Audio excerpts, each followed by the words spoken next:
Bapak Ibu yang dirahmati Allah, tidak kata yang pantas kita aturkan saat ini kecuali rasa syukur kehadirat Allah Subhanahu wa taala yang telah memberi kita begitu banyak kenikmatan, terutama nikmat iman Islam, nikmat waktu, niat, semangat, hingga nikmat sehat, sehingga kita bisa hadir sholat subuh berjamaah, dilanjutkan dengan kajian ba'da subuh ini, insyaallah dalam keadaan sehat walafiat semua ini. Amin.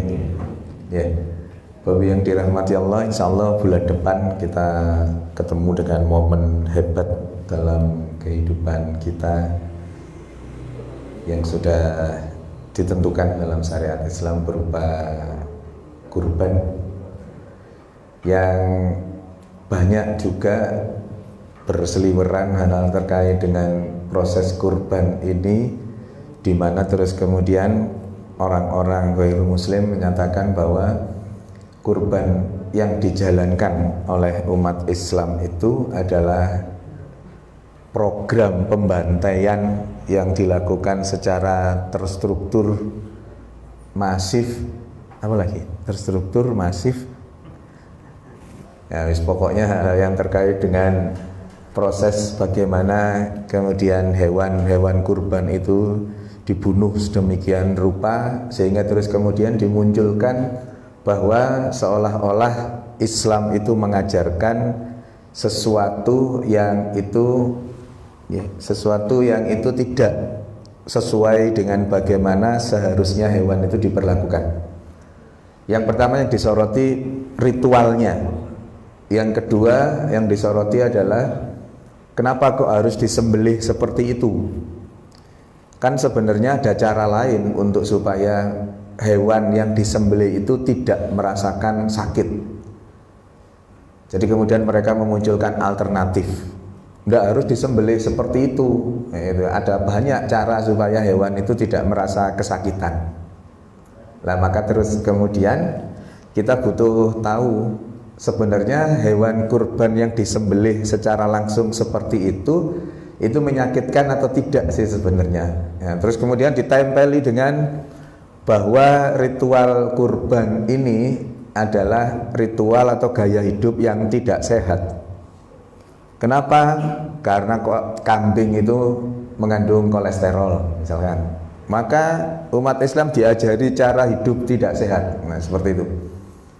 Nah, momen pagi hari ini kita akan belajar bersama, sharing beberapa ilmu, beberapa penelitian terkait dengan apa benar sih semua yang disinyalemenkan oleh orang-orang ghairul muslim itu. Jadi yang pertama terkait dengan hal ini. Jadi filosofinya di kedokteran Islam itu adalah ayat yang selalu diulang-ulang di Ar-Rahman ini ya, fa bi ayyi ala'i rabbikuma tukadziban. Jadi menyiratkan arti betapa nikmat Allah itu sudah sangat besar. Tapi di sisi lain, apalagi bagi dunia kedokteran, dunia sains itu tanda kutip gitu ya. Ayat ini justru seolah-olah ayo cari nikmat-nikmat Allah lain yang selama ini itu belum kamu ketahui. Mungkin beberapa serial di sini kan kami menjelaskan tentang bagaimana makna, bagaimana keuntungan, bagaimana hikmah dari berwudu misalkan, bagaimana hikmah dari berpuasa dari sisi kesehatan dan seterusnya itu. Nah, itu sesungguhnya adalah penjabaran dari untuk mencari nikmat-nikmat Allah lainnya yang sesungguhnya itu sudah melekat pada keseharian kita. Bapak yang dirahmati Allah, ibaratnya sebuah gunung gitu ya, sebuah gunung. Kebenaran hakiki dari Quran hadis itu sudah berada di puncak gunung. Jadi di puncak gunung itu kebenaran yang hakiki dari Quran hadis itu. Lah terus kemudian dari semua ayat-ayat yang ada di Al-Quran maupun yang di hadis sahih itu, kalau membutuhkan pembuktian, kalau membutuhkan penelitian untuk membuktikan kebenaran itu baru kemudian dilakukan penelitian-penelitian yang itu ibaratnya yang sudah di puncak ini adalah Al-Quran hadis itu, lah penelitian itu merangkak untuk naik. Begitu kemudian naik, ketemu dengan kebenaran itu, oh iya benar ini memang apa yang ada di Al-Quran, maka bertemulah di puncaknya itu.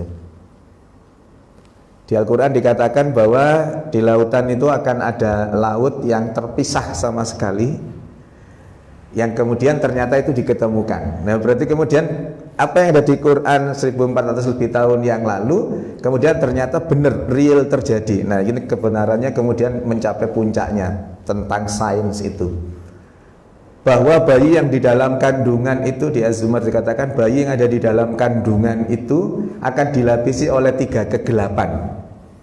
Ternyata 3 kegelapan itu apa? Yang pertama air ketuban, yang kedua rahimnya, yang ketiga otot-otot di perut.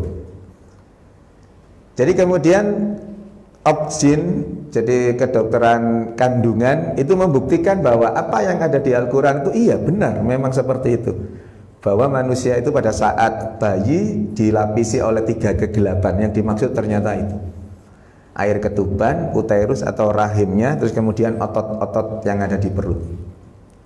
Jadi kebenaran hakiki Quran hadis itu sudah nyampe puncaknya itu. Penelitian-penelitian membuktikan untuk bahwa oh iya itu benar, membuktikan oh iya itu benar, ya, seperti itu. Kalau ada apa yang ada di dalam Al-Quran dan hadis-hadis sahih itu ternyata kok masih belum bisa dibuktikan, maka terus kemudian penelitian-penelitian inilah yang kemudian harus mencari terus. Nah ayat ini menyiratkan hal seperti itu. Dicari terus supaya nanti terus ketemu oh iya, ketemu oh iya, gitu terus nanti itu pada perjalanannya. Misalkan gini, saya pernah menyampaikan di sini bahwa kurma itu yang disunahkan oleh Rasul pada saat berbuka, misalkan ya, terbukti kurma itu menyehatkan. Tapi ada satu hal yang belum ketemu. Apa itu? Kenapa kok sunahnya itu ganjil? Kenapa kok disunahkannya ganjil? 3, 5, 7 dan seterusnya. Nah itu penelitiannya belum bisa membuktikan bahwa makan kurma ganjil itu lebih baik dari makan kurma dalam jumlah genap. Tentang hal itu belum ketemu. Tapi tentang kurmanya sudah terbukti bahwa kurma itu kenapa kok harus kurma dengan berbagai hal yang ada di dalam kurma itu sehingga disunahkan pada saat berbuka hanya makan kurma saja.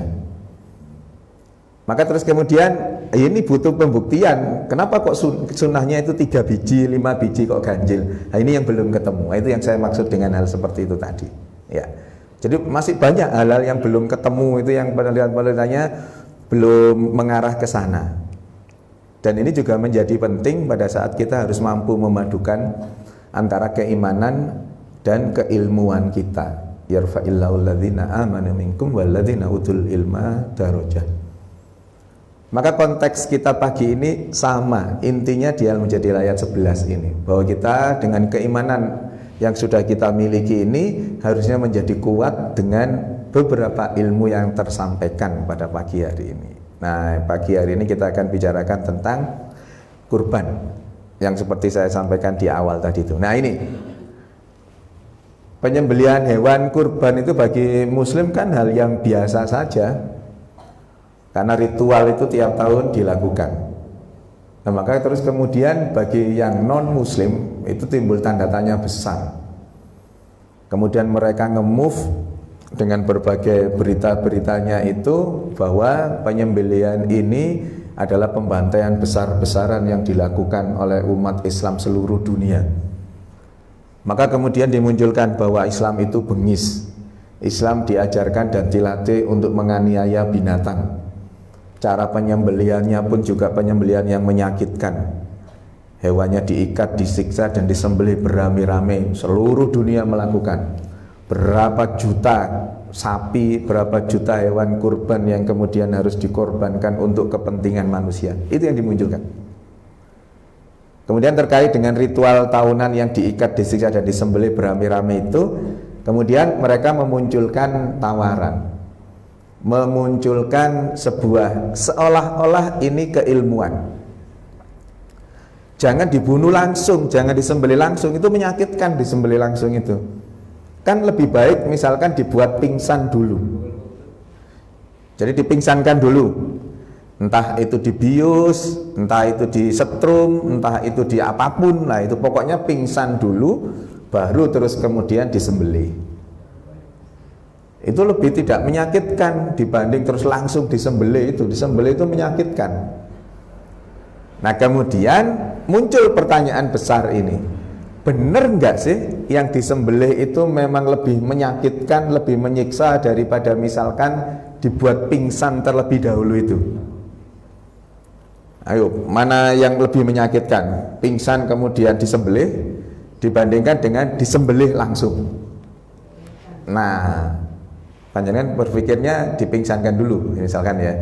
Normatif. Karena memang itu yang menjadi konsennya mereka.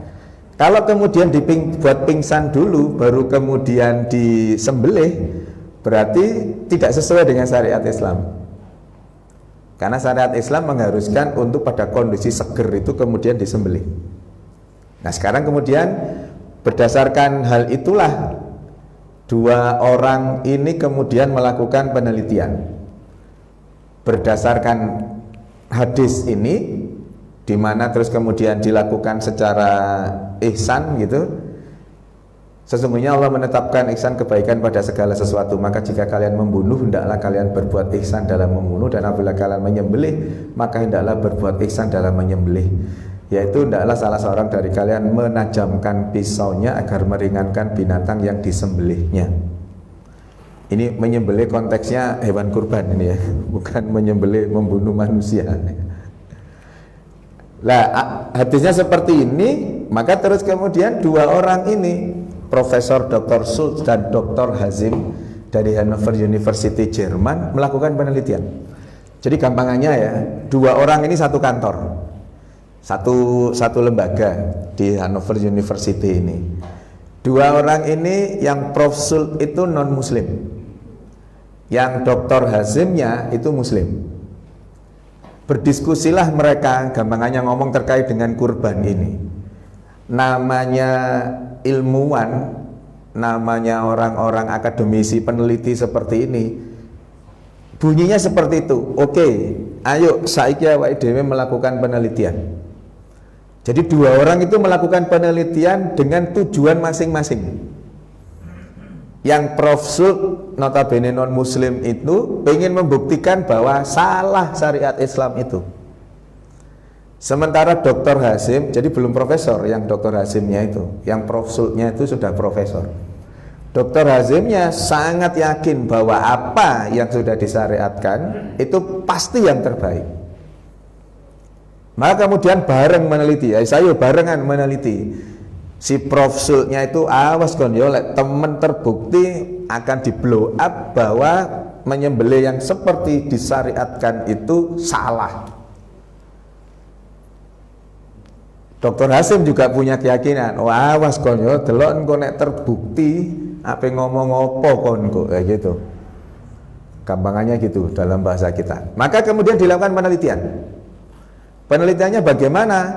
Penelitiannya membuktikan rasa sakit dan membuktikan prinsip kesehatan, termasuk juga bagaimana dengan proses penyembelihannya itu. Maka apa yang dilakukan penelitian ini? Penelitian ini menetapkan bahwa harus dilihat bagaimana yang terjadi di otak sebagai representasi dari rasa sakit, dan bagaimana yang terjadi di jantung yang itu sebagai representasi dari kehidupannya itu tadi. Jantung itu kan kalau berhenti berdetak sekian detik aja sudah mati orang aja mati. Sama hewan juga berhenti sekian detik juga akan mengalami kematian. Maka dipasanglah microchip di otak masing-masing hewan penelitian itu. Di sana ditanamkan yang disebut dengan EEG, elektroencephalograph. Itu untuk mengukur bagaimana kegiatan yang ada di otak itu yang kaitannya dengan rasa nyeri. Sebenarnya EEG itu tidak hanya untuk mengukur rasa nyeri saja, tetapi dalam konteks penelitian ini itu dimaksudkan untuk mengukur rasa nyerinya. Kemudian jantung dipasang ECG untuk melihat aktivitas jantungnya. Karena nanti korelasinya dengan jantung ini, kesehatan dari daging yang dikonsumsi itu hubungannya nanti dengan jantung. Nah, EEG dan ECG ini melalui microchip yang dipasang itu dibutuhkan waktu untuk mengadaptasi di saat diisikan itu. Maka kemudian dibutuhkan waktu beberapa minggu, dipasang beberapa minggu supaya hewan penelitiannya ini, sapi penelitiannya itu adaptasi dengan barang yang ada berupa microchip itu. Maka kemudian dilakukan penelitian. Nah, ini ya prinsipnya. Kenapa kok disembelih dengan pisau tajam secara langsung itu, Bapak Ibu yang dirahmati Allah? Sekali tebas itu harus memotong 3 saluran yang ada di dalam leher. Saluran itu adalah saluran makanan, saluran nafas, dan saluran darah. Saluran darah itu kan ada arteri, ada vena, ya. Ada pembuluh darah biasa, ada pembuluh darah balik. Kalau digambar itu pembuluh darah yang aslinya itu merah, pembuluh darah baliknya itu warnanya biru. Kalau kita masih ingat pelajaran apa itu, SD, SMP, SMA? SMA, ya, pembuluh darah. Soalnya waktu sekolah SMA itu pelajaran biologi saya malah keluar. Tapi Allah takdirkan saya jadi dokter. Itu skenario-nya Allah luar biasa itu. Jadi waktu SMA itu pintunya dua kelas saya itu. Jadi ada pintu depan, ada pintu belakang. Pintu belakang itu ditutup kalau gurunya masuk dari pintu depan. Jadi begitu dokternya. Guru biologinya Bu Yayu namanya, Bu Rahayu panggilannya Bu Yayu. Saya SMA 9. Beliau masuk dari depan, saya keluar dari belakang. Ke warung di sekolah. Mbok Yem namanya kalau di SMA 9. Wis cangkruk di situ makan uti-uti dan seterusnya. Kalau ada guru yang ke sana nanya, "Mbok Yem, ono arek-arek?" Ka ono. Kami di dalam itu padahal. Luar biasa kok SMA itu memang ya. Gitu terus kemudian jadi dokter. Luar biasa skenario-nya Allah itu. Jadi ada arteri dan ada vena. Arterinya namanya karotis, venanya namanya jugularis. Nanti kalau panjenengan perhatikan pada saat menyembelih, itu ada yang muncrat langsung darahnya, tapi ada yang lembek. Yang muncrat itu arteri karena baru dipompa dari jantung. Yang pelan itu yang pembuluh darah balik itu, vena itu. Lah, tiga-tiganya ini harus terpotong secara langsung. Maka kalau menyembelih itu sebisa mungkin 1 kali, maksimal 2 kali sama tariannya. Maka memotongnya itu ke bawah apa ke atas supaya segera terpotong semua tiga-tiganya ini. Jadi ke bawah dengan bantuan gaya gravitasi bumi itu sebaiknya sekali grek itu tiga-tiganya sudah terpotong. Maka kalau ngelihat yang pisaunya ndak tajam itu ya, ngek terus ngek gitu, kasihan hewannya ya. Maka ini kan lagi ramai itu pelatihan penyembelihan, pelatihan bagaimana terus kemudian terkait dengan penyakit-penyakit yang ada PMK itu ya.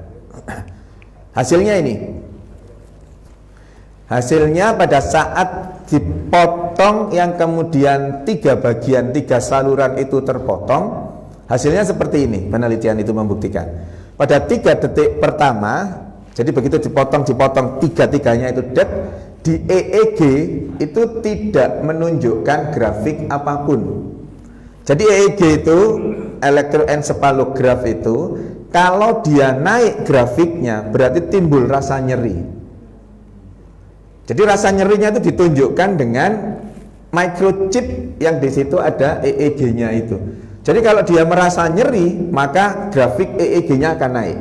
EEG itu sama dengan ECG. Panjenengan pernah tahu hasil ECG tes jantung itu loh, yang naik turun garis-garis gitu itu. Kalau di film-film atau sinetron itu kan kalau di ICU tutut kayak gitu itu ECG itu. Ya ini kalau yang di otak namanya EEG. Nah, itu sama. Kalau grafiknya dia naik berarti dia lagi mengalami nyeri yang luar biasa sesuai dengan kenaikannya itu. Padahal ini membuktikan apa? Begitu disembelih itu EEG-nya datar.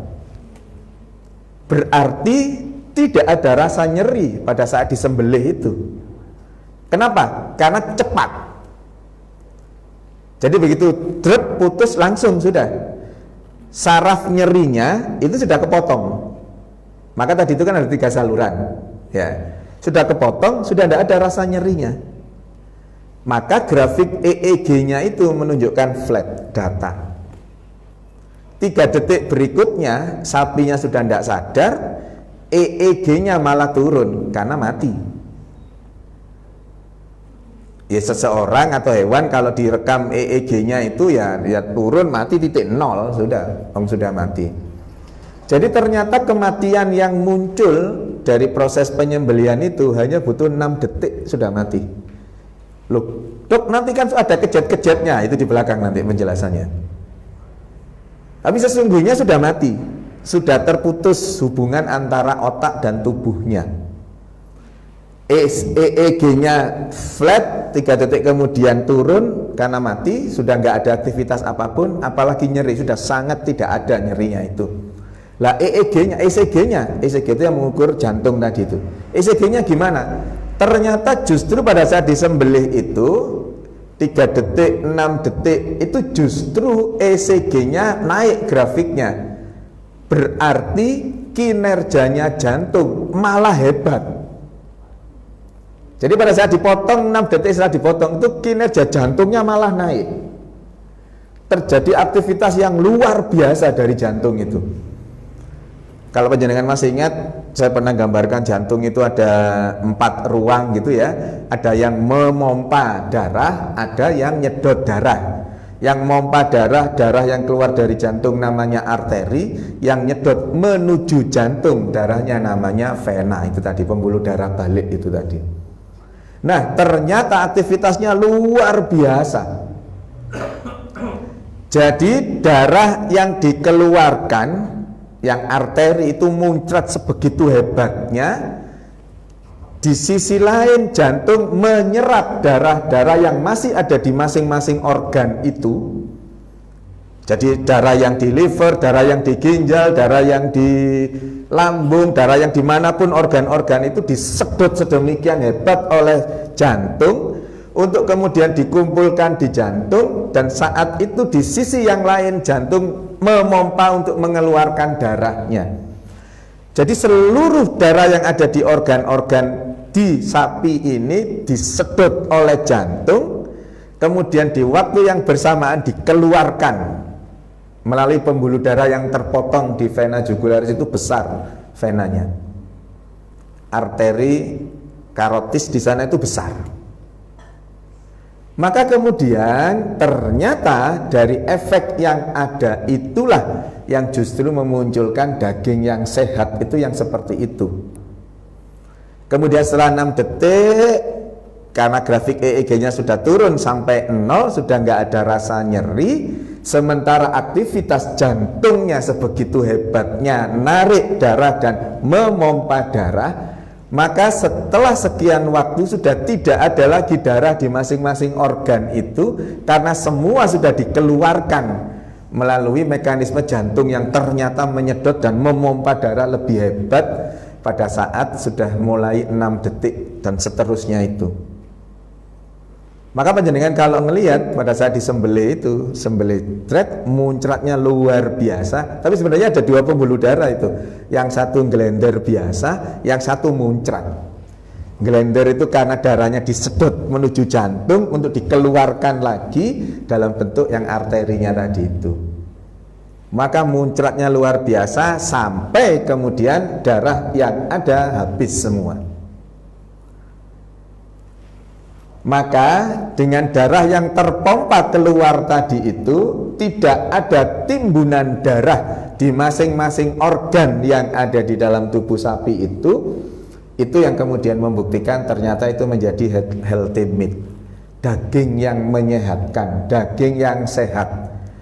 Ada indikator-indikatornya, ada di GMP ini, Good Manufacturing Practice. Jadi ada indikator kesehatan dari jantung, dari daging, dari organ-organ yang ada itu. Ternyata di sana sudah tidak ada timbunan darah lagi karena kesedot semua. Lah, seperti yang saya sampaikan tadi, bagaimana dengan yang meronta, menjerit dan seterusnya itu? Oh, aku kejang-kejang kesannya seperti itu, saya disembelih, apa itu? Wajar panjenengan, otot panjenengan yang diselentik gini, tuk, langsung keras gitu itu. Wajar, karena itu memang ekspresi dari keterkejutan dari otot dan saraf. Begitu dek itu langsung kaget, gitu ya. Begitu kemudian darah mengalir semua, dia tentu gelebek-gelebek dan seterusnya seperti yang kita lihat itu. Tetapi ingat, itu bukan ekspresi rasa sakit. Buktinya apa? Buktinya EEG-nya flat, bahkan kemudian turun sampai 0. Jadi nggak bisa terus ngomong itu sakit, nggak bisa. Maka, itu pinternya namanya profesor sama dokter pada pinter melakukan penelitian dengan segala aspek sehingga tidak lagi menimbulkan pertanyaan lanjutan. Nah itu meronta-rontanya, iya kelihatannya kasat mata meronta, tapi nyeri enggak? Oh enggak ternyata. Dari mana bisa dibuktikan kok enggak nyeri? Iya EEG-nya flat, EEG-nya malah turun, malah nggak ada rasa nyerinya. Jadi ternyata dengan disembelih yang seperti itu, satu, hewannya tidak merasa sakit, dua, ternyata dagingnya itu menyehatkan. Nah terus apakah cukup yang disembelih ini saja yang diteliti? Oh tidak. Bagaimana dengan yang dipingsankan tadi? Sama diteliti. Kalau seperti ini kan hanya membuktikan bahwa disembelih itu bagus, gitu kan? Tapi tidak membuktikan bahwa dipingsankan itu juga bagus. Enggak. Maka kemudian yang dipingsankan pun diteliti. Hasil penelitiannya, nah ini, begitu dipingsankan, apapun cara pemingsanannya, mau dibius, mau di stand gun, mau dipukul, gitu, misal pokoknya sampai pingsan, hewan kurbannya jatuh, terhuyung-huyung, roboh, nggak bergerak, kemudian disembelih. Nah, kan wis enak, wis semaput, disembelih, wis gak ono lorone, sudah nggak ada sakitnya. Itu asumsinya. Benarkah setelah disembelih pada saat pingsan itu hewan-hewan itu, hewan penelitian ini paling tidak mengalami rasa sakit? Nah, dibuktikan melalui apa tadi untuk rasa sakit? EEG, aktivitas jantungnya melalui ECG. Mohon maaf.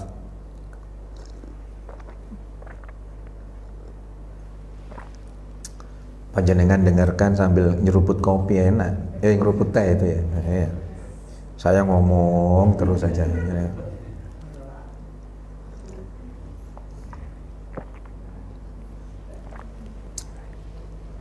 Wah enak ya tehnya ini ya, Insya Allah.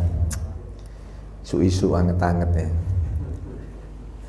Ya, bener nggak? Ya lagi-lagi harus dibuktikan, nggak bisa cuma sekedar ngomong gitu. Maka harus ada penelitian terkait dengan hal itu untuk membuktikan apapun yang ada tentang kebenaran Quran dan hadis itu. Nah ini ternyata setelah dipingsankan, jeret itu ya, itu grafik EEG-nya meningkat. Jadi dipingsankan itu ternyata meningkat.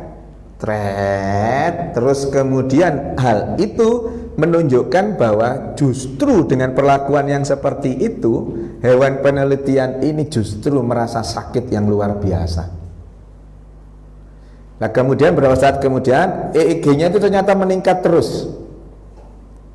Setelah yang disembelih dengan menggunakan pemingsanan dulu itu ternyata meningkat terus, malahan menunjukkan bahwa justru dia itu mengalami rasa nyeri yang luar biasa. Ini kenapa mic-nya jadi gini?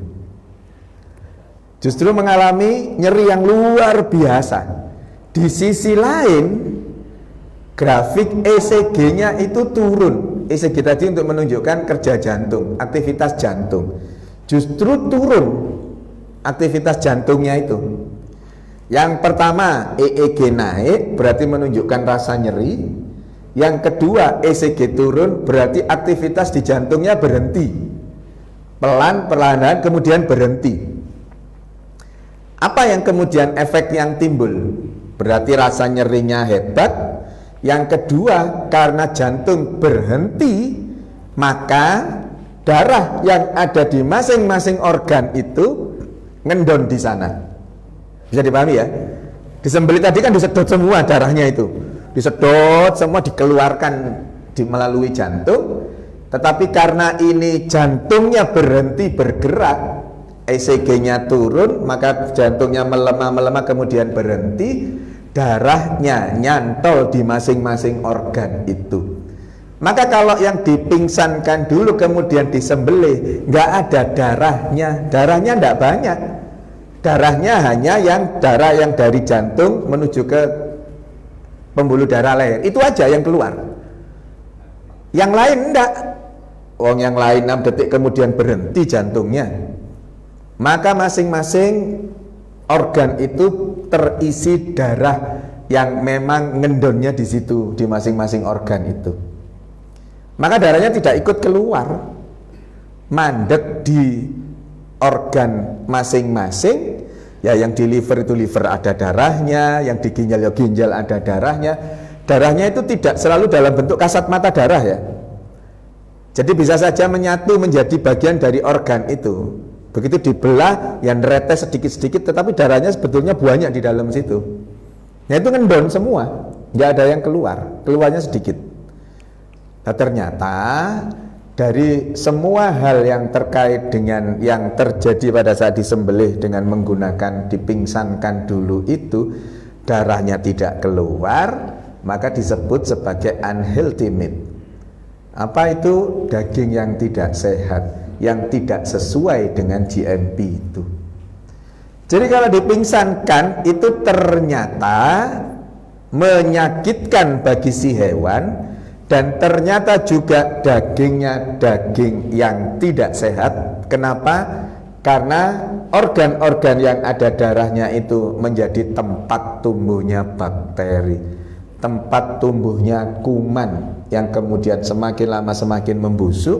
Kemudian kalau diberikan ke kita, misalkan diberikan ke orang-orang yang menerima kurban itu, sesungguhnya itu adalah hewan atau daging yang tidak sehat sama sekali.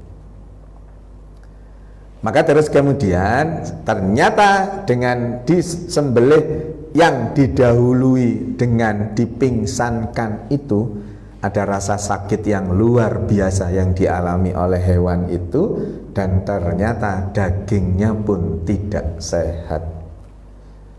Panjenengan bisa tebak, akhirnya profesornya jadi apa? Jadi muslim profesornya. Jadi mu'alaf. Orang kalau berpangku kepada penelitian, orang pinter itu ya, kemudian ilmuwan-ilmuwan itu, saintis semua, kalau ternyata keilmuannya itu terjadi benar dengan apa yang ada di Quran, karena dia basicnya adalah penelitian-penelitian seperti itu, maka terus kemudian dia, oh iya benar ya berarti Quran itu. Betapa terus kemudian agama yang sudah 1400 lebih tahun yang lalu menyatakan seperti itu, dan beliau baru membuktikannya. Maka bagi seorang saintis itu luar biasa. Banyak sekali peneliti-peneliti yang kemudian jadi mu'alaf itu banyak. Salah satunya Prof. Sulti ini. Maka terus kemudian ya gampangannya sama Prof. Hasim, Dr. Hasim tadi itu salaman gini. Wis menang awakmu ae, aku ternonang masjid saiki, aku arep mengucap kalimat syahadat, sudah. Maka kemudian dari hasil penelitian inilah meyakinkan semua pihak bahwa ternyata syariat Islam itu tinjauan dari sisi apapun tidak ada kesalahannya di sana. Jadi luar biasa. Maka panjenengan paling tidak sudah paham sekarang bahwa dengan menyembelih itu bukan sesuatu yang menyakitkan bagi hewan kurban kita. Justru itu yang memang membuat hewan itu justru nyaman. Ya itu ya.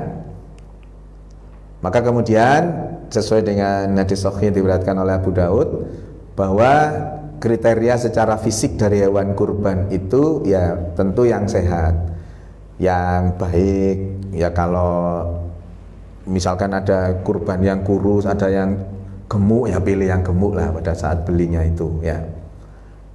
Kemudian tidak cacat. Tidak boleh binatang itu buta atau yang sedang sakit kemudian dijual, kemudian dibeli, kemudian ada yang pincang, yang kurus kering dan tidak bersih, itu ya sebaiknya jangan dijadikan hewan kurban. Kriteria dari segi umurnya, unta biasanya berumur 5 tahun, sapi 2 tahun, kambing 1 tahun. Nah ini yang sering kali kadang-kadang kambing itu karena permintaannya tinggi, belum 1 tahun, belum powel kadang-kadang ya, terus kemudian ya sudah dijual. Jadi maka harus ada ilmu tentang bagaimana membuktikan kepowelannya itu, paling tidak ya dari apa yang disampaikan oleh penjualnya bahwa ini sudah 1 tahun lah kambing usianya itu. Ya. Kemudian untuk jenis kelamin sebenarnya nggak ada dalil yang menyatakan harus jantan, itu nggak ada. Tapi sebaiknya memang ya yang baik itu kalau ada pilihan jantan dan betina ya milih yang jantan. Karena nanti betinanya kan untuk pengembangan dari si hewan kurban itu sendiri. Kemudian ada potensi kadang-kadang ada yang disembelih ternyata hamil kan. Ternyata lagi mengandung anaknya. Nah, itu hati-hati. Maka lebih baik memilih yang jantan, yang besar, yang gemuk, yang dagingnya banyak, ya itu yang dijadikan hewan kurban. Nah, ini yang sering kali di masyarakat yang membingungkan. Jadi setelah menerima dagingnya, kemudian mau dimasukkan kulkas atau freezer supaya bersih, dagingnya dicuci. Itu salah itu.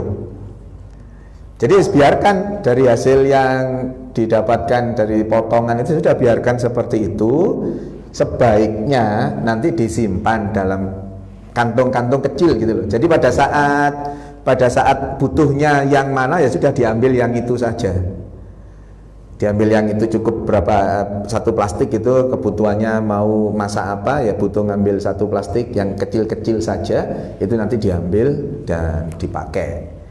Lah terus kemudian sebelum dimasukkan di freezer, ya kalau kulkas itu kan ada freezer, ada kulkas biasa ya. Sebaiknya yang seger tadi itu nggak usah dicuci, ditaruh dalam kresek-kresek kecil, kemudian dibiarkan di kulkas dulu yang bawah 4-5 jam, baru kemudian dipindah ke freezer yang di atas. Dok gak duwe freezer, gak duwe kulkas, ya sudah begitu dapat hewan dagingnya kurban itu ya segera dimakan, sudah segera dimasak. Kebanyakan dok, ya tiap hari masak itu terus nanti. Cik kakean dok ngundang tonggo-tonggo, ayo masak maem nenggonku, aku dagingnya akeh iki, ayo maem bareng gitu.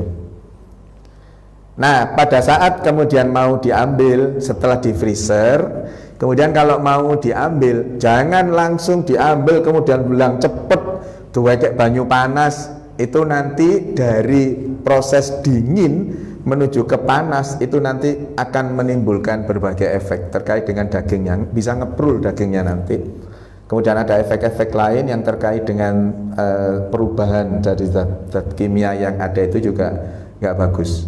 Maka kemudian jangan langsung seperti itu, tapi ditaruh di air yang suhu normal. Jadi bukan air panas, bukan air hangat, ya, air biasa itu ditaruh di situ, kresek isian daging tadi itu yang kecil-kecil tadi ditaruh sampai kemudian betul-betul sudah melembek, bukan mengeras seperti batu itu, baru boleh dimasak. Nah, berikutnya kaitan dengan kadar apa yang ada di kambing itu atau di sapi itu, ya. Kan sering digembar-gemborkan bahwa kambing itu mengandung kolesterol gitu ya. Apalagi mereka yang kemudian darah tinggi, hipertensi. Begitu makan kambing langsung wah. Yang bikin kambing itu menyebabkan hipertensi itu pada saat makan di depot Ampel sana, makannya tidak masalah. Yang bikin hipertensi itu pada saat disodorkan kwitansinya, itu bikin hipertensi. Ya, jadi tahu 120.000 itu sing gara hipertensi langsung. Kambing itu tidak mengandung kolesterol. Kambing itu mengandung cempe. Jadi kambing itu mengandung anak kambing, tidak mengandung kolesterol.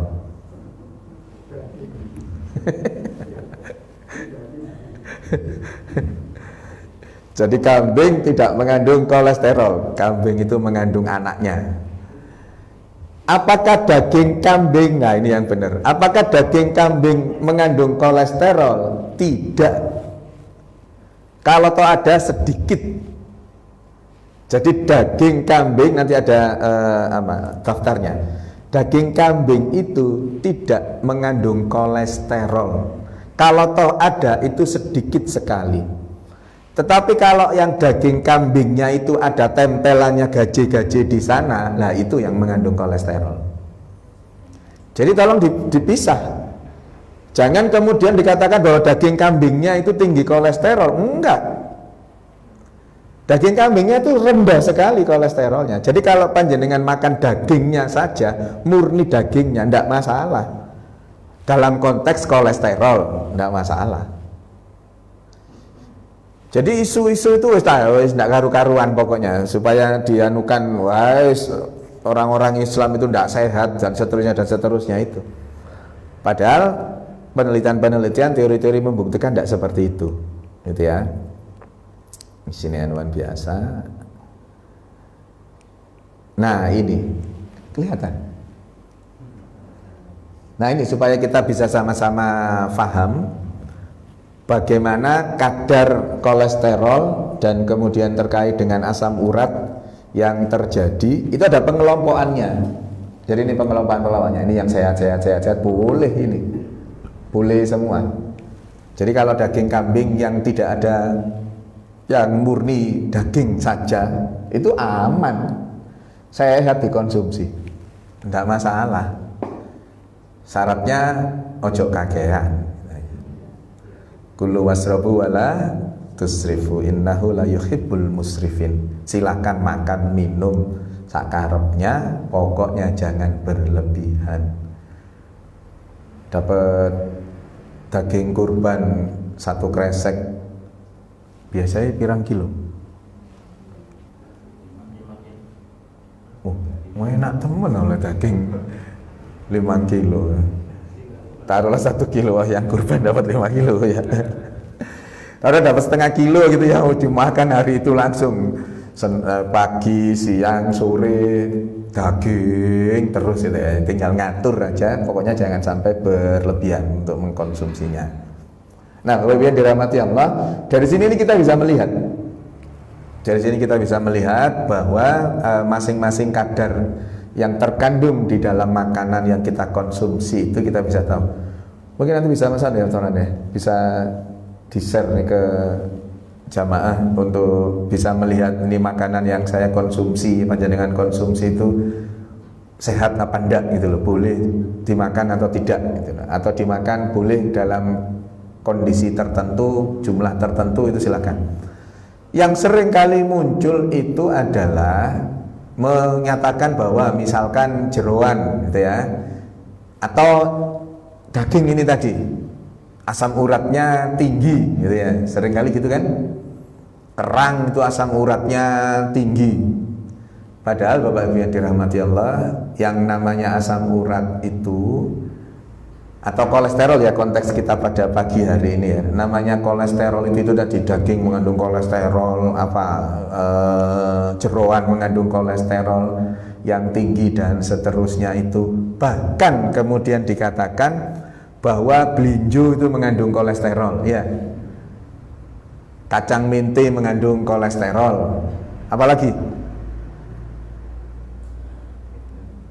belinjo, kacang ya, termasuk juga kacang itu mengandung kolesterol. Nah, itu fitnah buat kacang itu, kasihan kacangnya difitnah seperti itu. Kenapa? Karena kolesterol itu adanya hanya pada hewan, nggak ada kolesterol pada tumbuhan itu. Jadi jangan memfitnah belinjo, jangan memfitnah mente mengandung kolesterol. Enggak, mereka enggak mengandung kolesterol. Asam urat iya, kolesterol enggak. Secara sederhana, kolesterol itu hanya terdapat pada hewan, enggak ada kolesterol yang ada pada tumbuh-tumbuhan. kecuali kalau sudah dalam bentuk proses tertentu. Apa itu? Santan. Kalau santan itu mengandung kolesterol. Nggak ada ceritanya juga minyak itu non kolesterol. Minyak goreng itu loh, non kolesterol waktu dipakai pertama kali, non kolesterol. Setelah itu ya mengandung kolesterol. Lah panjenengan kalau goreng minyaknya dipakai sekali terus kemudian dibuang, sugemen goreng lagi diguak minyaknya. Goreng pertamanya non kolesterol, gorengan berikutnya sudah mengandung kolesterol, itu sudah.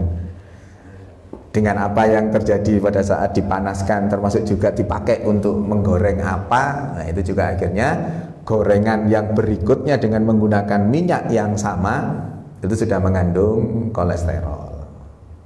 Betul, non kolesterol pada saat awalnya, gitu ya. Oh ya, saya kira itu yang bisa saya sampaikan. Ada yang bertanya kan? Silakan. Untuk PMK, penyakit yang terjadi pada hewan kurban yang akhir-akhir ini itu banyak terjadi, maka sebaiknya kalau untuk pembelian hewan kurban itu melalui lazismu aja. Jadi lazismu itu sudah bekerja sama dengan dinas peternakan untuk kemudian mampu memilah dan kemudian nanti ada semacam sertifikat, gitu ya.